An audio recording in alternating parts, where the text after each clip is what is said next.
ভাবুন তো, আপনার প্রতিদিনের ভাত, রুটি, ডাল সবকিছুর দাম হঠাৎ বেড়ে গেল। শুধু বাজার না, পুরো বিশ্ব জুড়ে তৈরি হলো খাদ্য সংকট। শুনতে অবাক লাগলেও বাস্তবতা সেই দিকে এগোচ্ছে। ইরানকে ঘিরে ইসরায়েল যুক্তরাষ্ট্রের উত্তেজনা, আর তার জেরে হরমুজ প্রণালী বন্ধ হয়ে যাওয়ার আশঙ্কা বিশ্ব অর্থনীতির সঙ্গে সঙ্গে খাদ্য নিরাপত্তাকেও ফেলেছে বড় ঝুঁকিতে। এই প্রণালী দিয়েই বিশ্বে বিপুল পরিমাণ জ্বালানি ও সার পরিবহন হয়। যুদ্ধ শুরুর পর থেকেই সারের চালান প্রায় বন্ধ।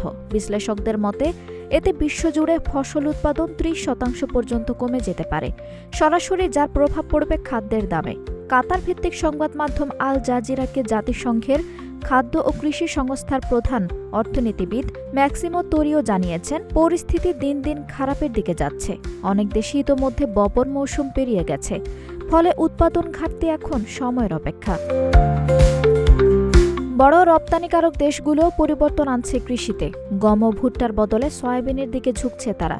অন্যদিকে জ্বালানির দাম বাড়ায় কিছু কৃষক জৈব জ্বালানি উৎপাদনেও মন দিচ্ছেন। এরই মধ্যে গম ও সয়াবিনের দাম বাড়তে শুরুও করেছে। বিশেষজ্ঞরা বলছেন, চলতি বছরের শেষ দিকে এবং আগামী বছরে খাদ্য মূল্যস্ফীতি আরও বাড়বে। বিশ্বজুড়ে তাই একটাই শঙ্কা, সময় যত গড়াচ্ছে খাদ্য সংকট ততই ঘনীভূত হচ্ছে। আঞ্জুম হক আরবি, টাইম নিউজ ডেস্ক।